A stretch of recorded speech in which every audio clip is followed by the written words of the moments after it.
Hello everybody, welcome to the session of financial accounting. In the last session we have discussed format of journal entries of our newly started unit, that is joint venture account. Okay, let us revise it once again and then we'll move towards the first example.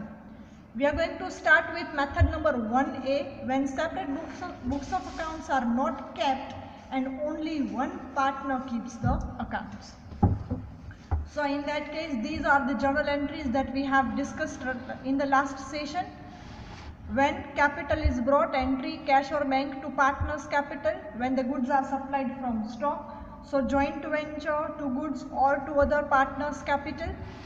Then when the goods are purchased, entry will be joint venture to cash. When the expenses are paid, entry would be again the same, joint venture account debit to cash. Next, when the sales from joint venture is done, so the entry will be cash or bank to joint venture, that is sales. Next, entry for credit sales, debtors to joint venture, when cash is collected from debtors, cash to debtors. When remuneration or commission is paid to partner, joint venture account debit to commission or other partners capital. When advance is received from the partner, this will be the entry. Next, entry for bad debt, closing stock taken over by the partner, closing stock is carried forward, entry for profit, and then entry for settling the account. One thing you need to understand, on page number 146, the pro forma of joint venture account and other partners capital account is given. So have a look at the same, right? જોઈ લેજો, same ledger આપણે હમણાં બી બનાવવાના જ છીએ, તો તમારે એની help લેવી હોય તો તમે ટેક્સ્ટ બુકના ફોર્મેટમાંથી લઈ શકો છો. So right now we are starting with example number 1 on page number 187. So let us read the example first. Agarwal of Ahmedabad entered into joint venture with Mansukh Lal of Mumbai to share profit and loss in the ratio 3:2. બે party છે, અગરવાલ અને Mansukhlal, right? Agarwal અહેમદાબાદમાં રહે છે અને મનસુખલાલ મુંબઈમાં રહે છે. Joint venture કરવા માટે બંને પાર્ટનર્સ અલગ અલગ સિટીના જ હોય એવું કમ્પલસરી નથી, રાઈટ? સો અગરવાલ અને મનસુખલાલ બે પાર્ટનર્સ છે. Management of joint venture was left to Agarwal only. તો આ તમારી હિન્ટ છે આપણી ફર્સ્ટ મેથડની, કે પાર્ટનર્સ ભલે બે છે પણ બધું મેનેજ કોણ કરે છે? એક જ પાર્ટનર મેનેજ કરે છે. એટલે કે બુક્સ ઓફ અકાઉન્ટ્સ બી કોણ મેનેજ કરે છે? અગરવાલ એક જ મેનેજ કરે છે. એટલા માટે આ આપણી મેથડ 1A થશે, right? Only who was to be paid a commission at 5% on sales as his remuneration. એટલે બધું મેનેજમેન્ટ અગરવાલ કરે છે, બુક્સ ઓફ અકાઉન્ટ્સ બી એ જ પ્રિપેર કરે છે. એટલે શું મળે છે એને સેલ્સ ઉપર 5% કમિશન મળે છે, મહેનતાણા સ્વરૂપે કે વળતર સ્વરૂપે, right? So as Agarwal is managing all the work, he is entitled to get 5% commission on sales as his remuneration for this service. Mansukhlal gave rupees 20,000 towards joint venture to Agrawal. Mansukhlal business કરવા માટે as a capital 20,000 rupees Agrawal ને આપે છે. Agrawal કે Agarwal કાંઈ બી. Agrawal supplied goods valued rupees 10,000 out of his own stock. Agrawal પોતાની પાસે જે goods પડેલો છે એ લઈ આવે છે બિઝનેસમાં. In addition, he also purchased goods of rupees 15,000 for joint venture and paid 500 rupees for expense. Agarwal sold the entire goods for rupees 45,000. Goods છે સેલ કરે છે 45,000 રૂપીઝમાં. તો હવે તમને અહીંયા વિચાર આવે કે ગુડ્સ પરચેઝ તો નથી કર્યો તો સેલ ક્યાંથી કરે? જો અગ્રવાલ લઈ આવે છે 10,000 નો ગુડ્સ, એની વાત છે. And moreover, one purchase is also done 15,000 rupees. He paid 2,000 rupees for selling expense. On completion of joint venture, Agarwal paid the amount due to Mansukh Lal and settled the account. આ કામ પૂરું થઈ જાય છે એટલે અગરવાલ છે મનસુખ લાલને બાકીના પૈસા ચૂકવી દે છે અને એનું ખાતું છે સરભર કરી દે છે, બંધ કરી દે છે. Prepare necessary ledgers in the books of Agarwal. અગરવાલની બુકમાં લેજર્સ બનાવવાના છે. But as it is the first example હું તમને એન્ટ્રીઝ બી કરાવું છું અને લેજર્સ બી કરાવું છું. Let us understand the sequence of the example. Example start કેમ કરવાનો, લખવાનું સ્ટાર્ટ કેમ કરવાનું, sequence શું હોવો જોઈએ. Let us discuss that first and then we'll move towards the journal entries. સૌથી પહેલા આખો એક્ઝામ્પલ રીડ કરવાનો અને મેથડ આઈડેન્ટિફાઈ કરી લેવાની કે કઈ મેથડ છે. હું દરેક મેથડનું ઇન્ડિકેટર તમને કહીશ કે આ વર્ડ્સ હશે તો તમારે સમજી જવાનું કે ધીસ ઇઝ મેથડ 1A. આ વર્ડ્સ આપેલા હશે તો સમજવાનું કે આ મેથડ 1B છે. એક પાર્ટનરની બુકમાં બનાવવાનું હોય તો એ મેથડ 1A હોય. બંને પાર્ટનર્સની બુકમાં એન્ટ્રીઝ કે લેજર્સ હોય તો એ મેથડ 1B થશે. અને જોઈન્ટ બેંક અકાઉન્ટ એવો વર્ડ આપેલો હશે તો એ મેથડ નંબર 2 થશે. રાઈટ. તો દરેક એક્ઝામ્પલ રીડ કરીને પહેલાં તો તમારે એ ચેક કરવાનું કે કઈ મેથડ છે. એ પ્રમાણે એની જર્નલ એન્ટ્રીનું ફોર્મેટ તમારે યાદ રાખવાનું માઇન્ડમાં અને પછી એક્ઝામ્પલ રીડ કરતા જાઓ અને એ જ સિક્વન્સમાં એન્ટ્રીઝ પાસ કરતા જાઓ. Right. Okay, starting with first તમારી થર્ડ લાઇનથી સ્ટાર્ટ થશે. જો Agarwal was paid commission 5% on sales, પણ જ્યાં સુધી આપણે સેલ્સની એન્ટ્રી નથી કરી ત્યાં સુધી આપણે કમિશનની એન્ટ્રી કરી શકીએ નહીં. રાઈટ. તો એ એન્ટ્રી આપણે સેલ્સની એન્ટ્રી પછી કરશું છેલ્લે, before finding out the profit. So let us move towards next. Mansukh Lal gave 20,000 towards joint venture to Agarwal. તો હવે પહેલાં તો exercise number 1 Agarwal and Mansukh Lal કોની બુકમાં એન્ટ્રીઝ કરીએ છીએ આપણે? અગરવાલની બુકમાં એન્ટ્રીઝ કરીએ છીએ. રાઈટ. તો જ્યારે મનસુખલાલ કેશ આપે છે તો એન્ટ્રી શું થઈ? Cash account debit or bank account debit to Mansukhlal's capital account. Right. જો આ પાર્ટનર પોતે કેશ લઈ આવે છે તો એન્ટ્રી થશે cache account debit two capital account. Okay. પણ અહીંયા કોનું નામ આવશે? મનસુખલાલનું નામ આવશે because Mansukhlal is providing the capital. Narration લખી લેવાનું. being cash received from partner Mansukhlal as a capital. Right. આ એન્ટ્રી શેના માટે કરી છે આપને યાદ રહે એટલા માટે આપણે નરેશન લખીએ છીએ. નેક્સ્ટ એક્ઝામ્પલમાં રીડ કરો. નેક્સ્ટ લાઈન એક લાઈન રીડ કરતી જવાની છે અને એની એન્ટ્રીઝ પાસ કરતી જવાની છે. Agarwal supplied goods valued ₹10,000 out of his own stock. Agarwal પોતાની બુકમાં જ બધી એન્ટ્રીઝ કરે છે ને પોતે જ ગુડ્સ પ્રોવાઈડ કરે છે એટલે અહીંયા એન્ટ્રી આવશે joint venture account debit to goods account. Joint વેન્ચરને તમે શોર્ટમાં બી લખી શકો જેવી. Right. Being goods supplied from stock. Next. He also purchased goods for ₹15,000. Agarwal goods પણ પરચેઝ કરે છે તો રેગ્યુલર એન્ટ્રી શું થાય આપણી ગુડ્સ પરચેઝની? Purchase account debit to cash. પણ આ ચેપ્ટરનો શું રૂલ છે? પરચેઝ, સેલ્સ અને એક્સપેન્સ બધા વર્ડની જગ્યાએ કયો વર્ડ લખવાનો છે? Joint venture. So entry will be joint venture account debit to cash. અહીંયા બ્રેકેટમાં બેમાંથી કોઈ પણ એક બ્રેકેટમાં તમે પરચેઝ લખી શકો છો so that you can identify કે આ એન્ટ્રી કોની છે? પરચેઝની છે. being goods are purchased for cash. After this Agrawal goods sale કરે છે અને વચ્ચે જો એક એક્સપેન્સ રહી ગયો, પેડ ₹500 ફોર એક્સપેન્સ. તો એન્ટ્રી આવી જ રહેશે એક્સપેન્સ ટુ કેશની જગ્યાએ એક્સપેન્સ વર્ડની જગ્યાએ નામ આવી જશે joint venture. So entry will be joint venture account debit two cash account, that is for expense. Next, Agarwal sold the entire goods for ₹45,000. Goods selling ની એન્ટ્રી છે so entry will be cash to sales આપીએ છીએ તો સેલ્સની જગ્યાએ શું લખવાનું છે? Joint venture account. So cash account debit 45,000 to joint venture account being goods are sold. આનું નરેશન લખવાનું ભૂલાઈ ગયું છે તો આની જેમ જ તમે નરેશન લખી શકો, being expenses paid, right? Next, he paid 2000 for selling expense. So again entry, regular entry થાય expense to cash, પણ expense વર્ડની જગ્યાએ શું લખીએ છીએ આપણે? joint venture. So entry will be joint venture account debit to cash account, right?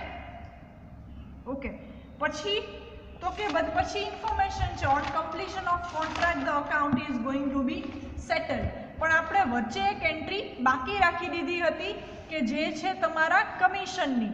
અગરવાલને commission મળે છે સેલ્સના 5%, તો એ એન્ટ્રી કરી લઈએ. So entry will be joint venture account debit to commission account. જો આ બુક કોની બુકમાં એન્ટ્રીઝ થાય છે? અગરવાલની બુકમાં જ એન્ટ્રીઝ થાય છે. કમિશન કોને મળે છે? અગરવાલને જ મળે છે. એટલા માટે આ એન્ટ્રી આવી joint venture account debit to commission. પણ જો આ કમિશન મનસુખલાલને મળતું હોય તો કમિશન વર્ડની જગ્યાએ શું આવી જશે? To Mansukhlal capital account, right?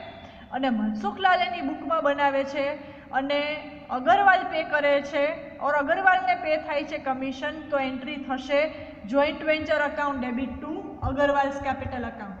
હવે અગરવાલ પોતાની બુકમાં તો એમ ના લખી શકે ને કે to Agarwal's capital account, right? એટલે એને શું લખ્યું છે? Joint venture to commission. Okay, 2250. હવે એડજસ્ટમેન્ટ્સ બધા પૂરા થઈ ગયા, બધાની એન્ટ્રી આપણે પાસ કરી લીધી. આ સ્ટેજ પર એક વખત ચેક કરી લેવાનું એન્ટ્રી બાકી નથી રહી જતી ને, રાઈટ? જો બધી એન્ટ્રી પાસ થઈ ગઈ હોય તો હવે એન્ટ્રી આવશે પ્રોફિટની. જોઈન્ટ વેન્ચર જ્યાં જ્યાં ક્રેડિટ થયું છે માઇનસ જોઈન્ટ વેન્ચર જ્યાં જ્યાં ડેબિટ થયું છે. તો ક્રેડિટ એક જ જગ્યાએ થયું છે સેલ્સમાં 45,000માં. જો ટુ જોઈન્ટ વેન્ચર, તો આ 45,000માંથી joint venture account debit minus કરવાના. So minus 10,000, minus 15,000, minus 5,000, minus 2,000 and minus 2,250. So the profit will be 15,250. So entry will be joint venture account debit. Partners no profit sharing ratio છે 3:2, right? સો ત્રીજો ભાગ જશે અગરવાલને અને બીજો ભાગ જશે મનસુખલાલને. તો અગરવાલ પોતાનો પાર્ટ ક્યાં ટ્રાન્સફર કરે? પોતાના પીએનએલ અકાઉન્ટમાં, રાઈટ? એટલે એન્ટ્રી આ રીતે થશે joint venture account debit 15,250 to PNL account, એટલે કે અગરવાલનો પાર્ટ છે એ પીએનએલ અકાઉન્ટમાં ટ્રાન્સફર થશે 9,150 and to Mansukhlal's capital account 6,100, right? So this is the entry for profit. This profit is transferred to Mansukhlals capital account. And last entry, settling down the account of Mansukhlal. Okay? તો જ્યાં two Mansukhlal લખેલું છે જોઈએ તો two Mansukhlal એક એટલે કે Mansukhlal credit થયું છે એક 20,000 થી, રાઈટ? અને પછી direct 6,100. So only credit, no debit. So total of credit is 21,600. Total of debit is 0. So Mansukhlals capital account debit 21,600 to cash. તો મનસુખલાલને આપણે આટલા કેશ પે કરી દેવાના છે. 20,000 એની કેપિટલના અને 6,100 એના પ્રોફિટના. ઓકે, તો આ તમારો ફર્સ્ટ એક્ઝામ્પલની જર્નલ એન્ટ્રી. હવે તમને લેજર્સ પૂછેલા છે. સો લેજર્સ કંઈ રોકેટ સાયન્સ નથી. આ જ એન્ટ્રીનું પોસ્ટિંગ તમે કરો એટલે તમારા લેજર્સ બની જાય. મેં ડ્રો કરી લીધું છે, હેડિંગ બી આપી દીધું છે, ledgers in the books of Agarwal, joint venture account and Mansukhlal's capital account. Okay, so now let us start the posting of the same journal entries into these two ledgers, that is joint venture account and Mansukhlals capital account. Starting from the first entry. First entry is cash to Mansukhlal.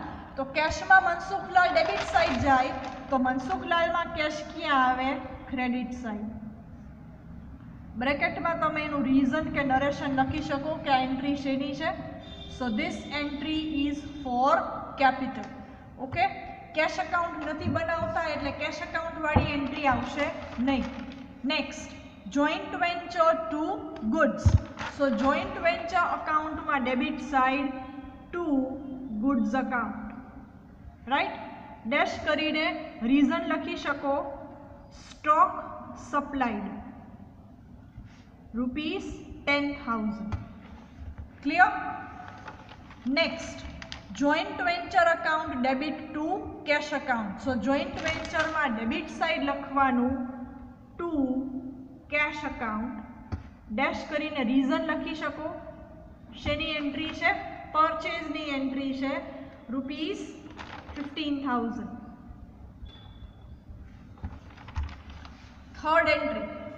fourth entry, joint venture account debit to cash account for expense. So joint venture માં debit side to cash account dash કરીને expense. આ રીતે તમે reasons પણ લખી શકો. એનું કારણ એ છે કે જો અહીંયા બી ટુ કેશ આવ્યું, અહીંયા પણ ટુ કેશ આવ્યું, તો તમને ખબર પડે કે આ એન્ટ્રી પરચેઝની છે અને આ એન્ટ્રી એક્સપેન્સની છે. Next cash account debit to joint venture for sales. So joint વેન્ચરમાં ક્રેડિટ સાઈડ આવે બાય સેલ્સ અકાઉન્ટ ડેશ કરીને sales, by cash account, by cash account, that is sales 45,000, right? Next, joint venture account debit to cash account for selling expense. So joint venture account debit to cash account, that is selling expense, right? Now next entry, joint venture to commission. So to commission amount 2250. You also can write down the working note over here કે આ 2250 કેમ આવ્યા? Cells 45,000 ના 5%. હવે next entry છે પ્રોફિટની અને next entry છે account સેટલમેન્ટની. તો હવે એન્ટ્રી તમારે પાસ ન કરવી હોય તો ડાયરેક્ટ તમે આ રીતે બી કરી શકો. 45,000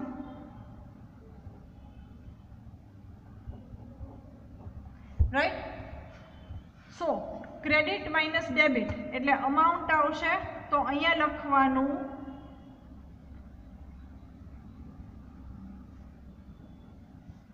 two profit question mark P&L account અને મનસુખલાલ્સ કેપિટલ અકાઉન્ટમાં જશે, રાઈટ. પ્રોફિટ છે બ્રેકેટમાં લખવાનું, તો શું આવે? To P&L account to Mansukhlal's capital account અને અમાઉન્ટ છે 15,250 કે P&L માં જશે 9150 અને અહીંયા જશે 6,100. એટલે એન્ટ્રી થાય ટુ P&L અકાઉન્ટ અને to Mansukhlal's capital, that is profit 15,250. આની સેકન્ડ એન્ટ્રી આવશે by joint venture account, that is profit, right. So profit is 6,100. Debit side કાંઈ નથી, સો ટોટલ 26,100 અને બેલેન્સિંગ ફિગરનું પેમેન્ટ કેમાં કરવાનું છે? કેશમાં કરવાનું છે. તો અહીંયા લખવાનું two cash account settled, right? તો તમારી લાસ્ટ એન્ટ્રી બની ગઈ. જો Mansukhlal's capital account debit to cash, Mansukhlal's capital account debit to cash account. Okay, તો આ તમારો પૂરેપૂરો એક્ઝામ્પલ. હું ફોકસ ચેન્જ કરું છું કેમેરાનું, સો દેટ તમારે સ્ક્રીનશોટ લેવો હોય તો તમે લઈ શકો. You can pause the video and you can take the screenshot any time. This is the first page.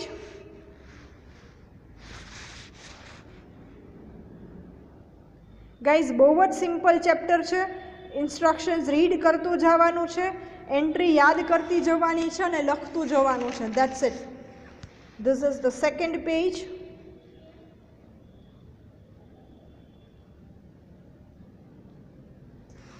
And this is the third page, ledgers in the books of Agarwal. Clear? So just write down this in your book. Next લેક્ચરમાં હું બીજો example upload કરીશ. Thank you all.